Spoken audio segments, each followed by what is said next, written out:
I remember seeing the house for the first time. I was a child of 7. My young parents had just bought their first home. I remember I used to hate living in the cramped, dingy apartment we previously inhabited, and opened the door to our new home with wide-eyed wonder. It blew my young mind how spacious this house was. I went upstairs to scope out my bedroom. I was so excited that I was getting my own room and did not have to share it with my infant brother. On my grand tour of my new digs, I finally made it down to our basement. The basement was nothing like the rest of the house. The upstairs was elegant and classy. The basement was cold, metallic, and sterile. The ceiling covered in ancient pipes winding in grotesque angles. The floor covered in rough cement. I recall taking a look at the stairs for the first time and being immediately struck with how odd they were. The stairs were surrounded in drywall which clashed with the rest of the basement. One particular section of the wall was colored differently than the rest. It stood out like a sore thumb. I inched close to it and felt the texture of it. It felt very strange. I then knocked on it. A hollow sound pervaded the empty air of the basement. Something about that sound immediately put me ill at ease. I walked up the stairs as I could hear that same hollow sound echo in the emptiness of the basement. As we settled into our new home, I began to get comfortable with my surroundings. The house began to feel familiar. Everywhere, that is, except for the basement. It just always put me off, and I avoided going down there as best as I could. Our family couldn't be happier. My loving father and mother doted over me and my little brother. My life was perfect. Then it began. I would hear errant noises. When I pointed it out to my parents, they told me the old standby that the house was settling in. One night in particular indicated that something wasn't right. I snuck downstairs to the kitchen for a late-night snack. As I closed the refrigerator, I heard a tapping sound cut through the silence of the night. I craned my head to see if I could pinpoint where the sound was coming from. Dread began to wash over me as I realized that tapping was coming from the basement. I inched my way over to the basement door. I opened it to see the blackness of the depths below. My ears perked up. There it was again, that hollow tapping sound. The same sound I had heard on my initial visit to the basement from hitting the drywall. I turned on the lights, steeling myself to go down the stairs and investigate. The tapping continued as I took the first step. Fear overtook me. I ran back to my room and hid under my covers until the morning light gave way to a new day. I remember walking down the stairs. Being the first one up and about, I ran to the living room to play Nintendo. On my way, I passed the door to the basement. It was shut. Though I was in a state of near panic when I ran from it the previous night, I distinctly remember leaving the door open and not turning off the lights. I rationalized that my mother or father must have gone down there for some reason and lost myself in Super Mario Bros. 3. Later, I mentioned the incident to my parents, and they just assured me that what I heard was the sound of the hot water heater clicking in the night. I knew better, but welcomed a logical explanation. About a month after the move, my mother asked me to run downstairs and grab a load of socks as our washer and dryer were in the basement. I reluctantly told her I would. It was the middle of the day, and enough time had passed to dull the fear I had felt a week prior. I turned on the lights. I ran down the stairs. Hearing the hollow sound echo with my footsteps, a cold sweat started to form on me. I made my way to the dryer and grabbed a basket. I pulled the socks out hastily and shoved them into the basket. After I shut the door to the dryer, I surveyed my surroundings. The stillness of the basement was so eerie. Then I heard it.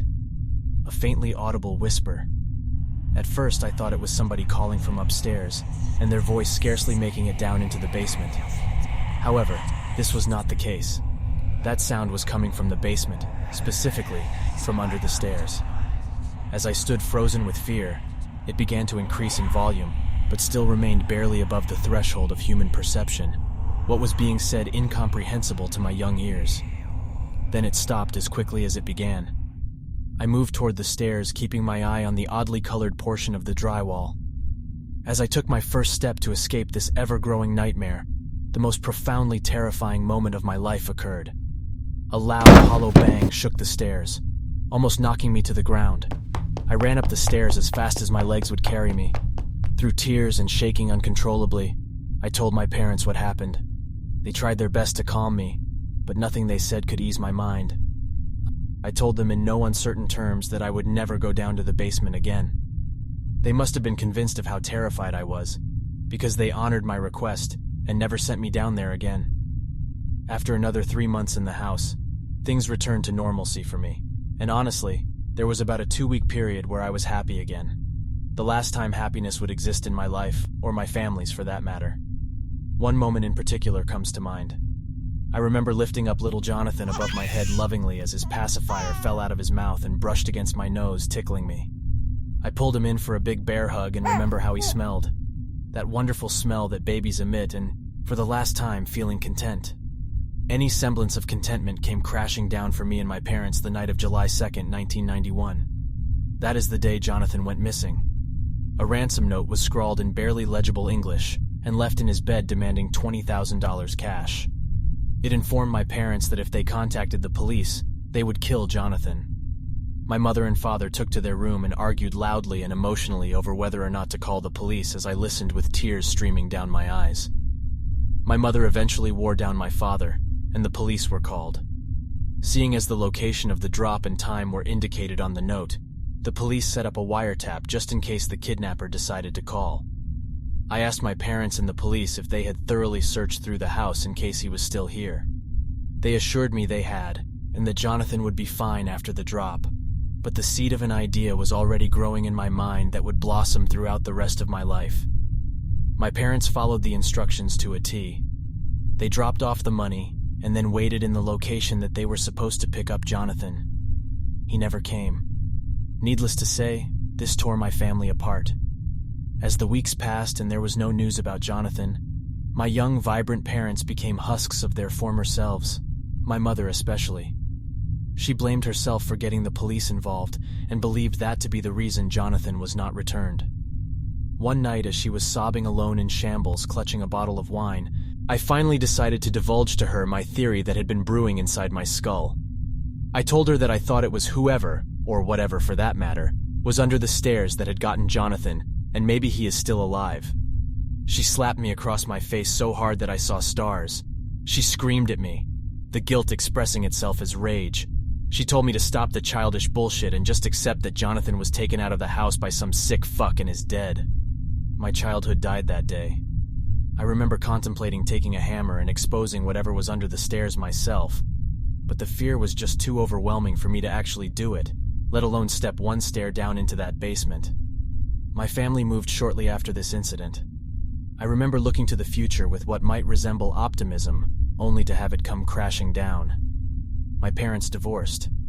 The grief was too much to share, and not a year after that, my mother killed herself. The guilt must have just overwhelmed her. My father did his best to raise me, but Jonathan's long shadow always hung over our lives. 20 years later, I began to think long and hard about my little brother's disappearance and how angry it made me. My family had a chance at a normal and fulfilling life, and it was snuffed out in an instant by whoever took him. I wasn't just robbed of a little brother. I was robbed of any chance of happiness. As I grew up, I accepted the official story of what happened. But lately, curiosity began to get the better of me. I began driving past the old house, seeing that it was currently vacant. Ideas began to swirl in my head. So I broke into the house bolstered by alcohol. I decided to do it, knowing I would likely find nothing under the basement stairs, but hoping that this would close a too long chapter in my life and allow me to finally move on. To my dismay, the stairs sounded exactly the same as I remember they did, a hollow sound pervading the emptiness of the basement. I stare at the spot in the drywall, still discolored, still just as ominous as it was when I was a child. However, fear was not going to stop me. In fact, I was feeling the opposite. I was feeling a courage I hadn't felt in a long time. The moment of truth was upon me. With all the force within me emboldened by years of pent-up rage, I ran toward the wall shoulder first. The drywall came crashing down around me. I opened my eyes as my bravery was immediately eroded and turned into absolute horror. Jesus. Bones. Bones everywhere. My horror increased to unimaginable heights as I surveyed the tight space, seeing the myriad skeletons strewn about, the light playing menacingly on their tiny frames.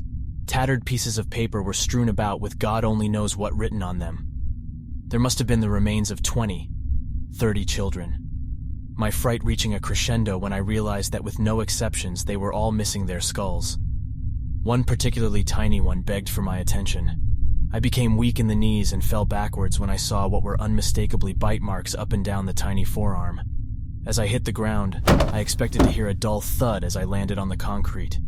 Instead, I heard a hollow sound. I looked to see what I had landed on, a trapdoor.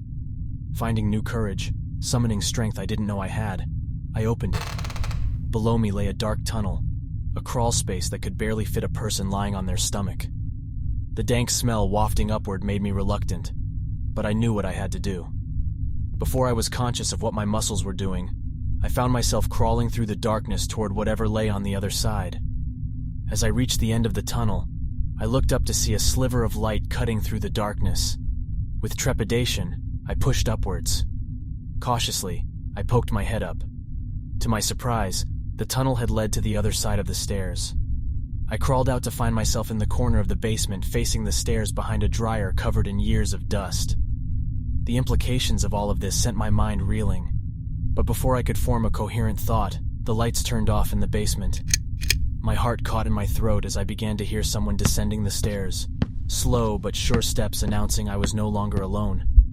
With every thud, my heart skipped a beat.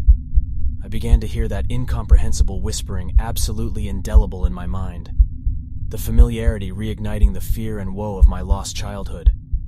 Worrying the darkness would not adequately hide me, I sought cover by ducking behind the dryer, not willing to take the risk of catching a glimpse, though every fiber of my being screamed to do so. Panic began to set in. What am I going to do when it, discovers his lair has been revealed? While I was mulling over my options, the screaming began. I say scream as a frame of reference, but there is no way to truly describe the guttural noises I heard. The sounds smashing the silence of the basement were so bone-chilling, so surreal as to defy description. He clearly had discovered his perverse sanctuary had been disturbed. Before I knew it, I was up the stairs running for my life. I made it to my car, too scared to turn around. With all muscles working in concert, I opened the door and put the key in the ignition in one swift movement. As my car sprang to life under the streetlight, a shadow fell over my car. I gunned it, never looking back, flooring the accelerator to the local police precinct. I breathlessly tried to explain to the attending officer what had occurred and collapsed to the floor mid-sentence. The next day after my discovery, the police launched an investigation and quickly made the same gruesome discovery. I was thanked profusely by the police and the community for what I had found, telling me they were going to be able to close the books on multiple missing person cases. However, they were not able to find the perpetrator of these heinous crimes.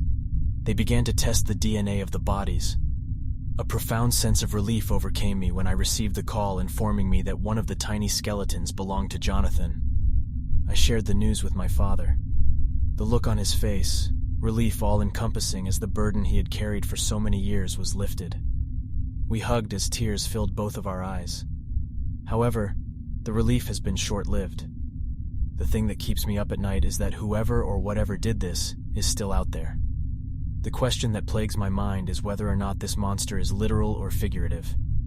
Either way, I hope I never find out.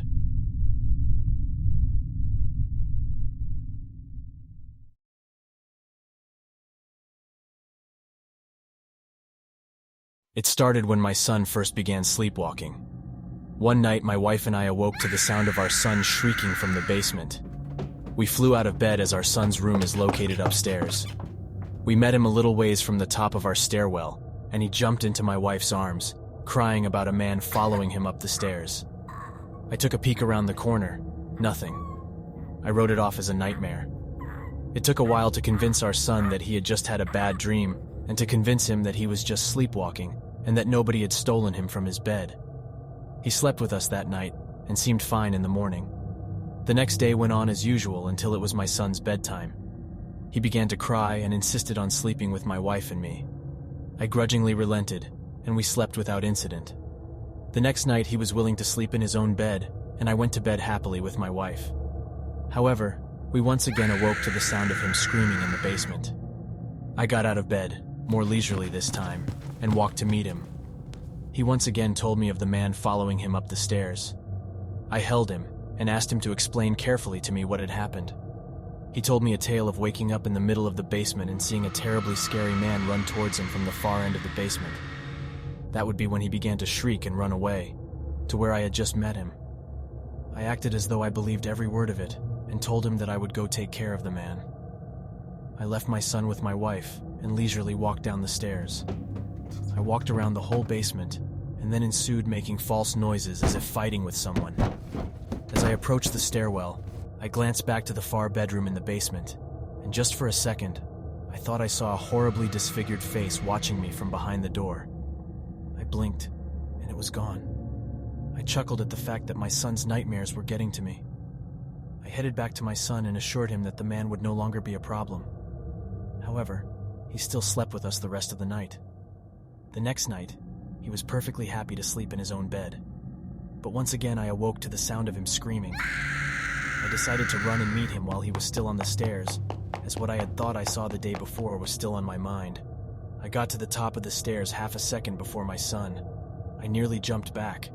Behind my son, I was positive that I saw the same face shrink back into the shadows around the corner of the stairwell. My son clung to my leg crying, but I was paralyzed. I couldn't get that face out of my mind. I finally snapped out of it and rushed my son into my bedroom. My wife rocked our son but wouldn't take her eyes off of me. I think she saw the fear in my eyes, and I think my son did too. I called, but all of my immediate family were either on vacation or just could not accommodate my family at the moment. I simply did not have the money for a hotel room. I stayed up the entire night shaking. My son had fallen into an uneasy sleep next to my wife, but frequently woke crying. I tried to comprehend what I had seen.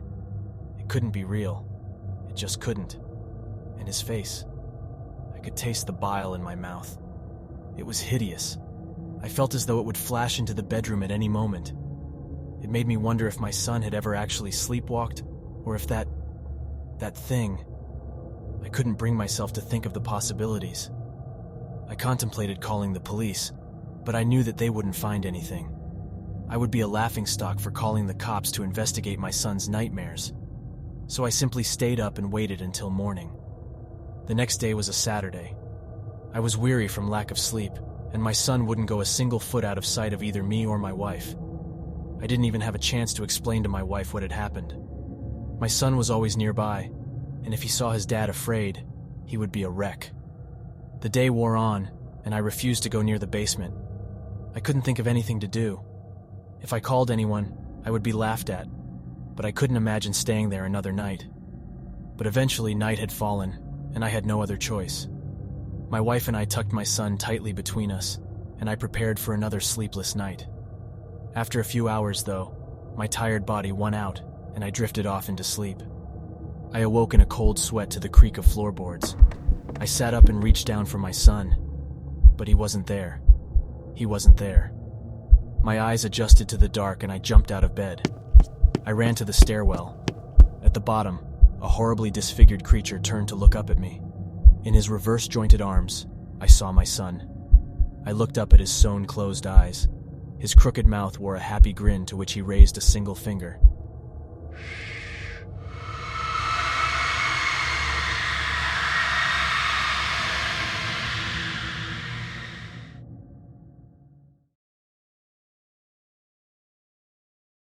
It started out as a compulsion when he was a little boy. The need to do it every time. The basement is a scary place at night, after all. The stair light was broken. He would have to go to the bottom and turn on the lights from the darkness. The top of the stairs was well lit from the kitchen, obviously. The brightness reflected off of the white patterned tiles, hugged the walls, and just barely clutched the top of the staircase. However, it died there, and the bottom half was encompassed in a thick blackness. So what did he do? It was routine now. He had it all planned out. He would quietly tiptoe down the steps, then run towards the light switch across the room. It took a few seconds to go through the darkness blind, but he knew exactly where it was. Then he just flicked it on, and a comforting but somewhat unflattering light filled the basement. Every time he had to go downstairs at night, it was the same thing. He loathed doing it until those lights were on. The race to the other end was the most repetitive and suspenseful moment of his life. He didn't know what he was running from. He just felt like something was there. He was open about it to others, being just a talkative child by nature. His parents told him there was nothing down there to be afraid of. The doctor said it might be obsessive-compulsive reactions. It didn't matter to him. He still did it. If you asked him why, he couldn't tell you though. The years passed and he continued to do it.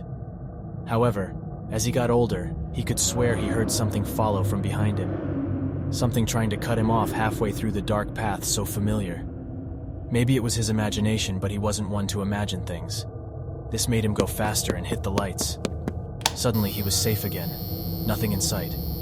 Time passed and this noise continued every time. But that doesn't make sense. Why wouldn't whatever is stalking him learn its lesson and just cut him off? Was it playing with him? Maybe it just couldn't. That was when it happened. The next time he went down, he heard the chuckle that made his heart skip a beat and almost freeze. But you never freeze when you have to hit the lights. Then when he hit the lights, he heard a low sigh, as if something was disappointed that it lost its catch. Unfortunately, this continued. The boy couldn't just avoid going downstairs. He had errands to do, and his parents wanted him to get things stored down there, stocked up during the day. The chuckle at the chase, and the sigh at the failure. They both continued. He also now heard the pitter-patter of footsteps, and each time he went down, they got faster. But this boy was a brave boy, and he had a job to do, so he quickened his pace, braced himself, and ran as fast as possible to hit those lights, and he always made it on time. He was confident in himself that he would never get caught. But this day was different. The boy was old enough to be left alone, and the parents went out. He had his chores to do, and they required going into the basement, as they always do. It was nighttime, but he'd done it 1,000 times before. What could go wrong? So he was alone that night. He slowly glanced down the steps. He looked at the darkness and felt it looking back. He kept the top floor bright. He walked down a flight. He ran with might, but he received a fright when he reached for the switch of light, and there was none in sight.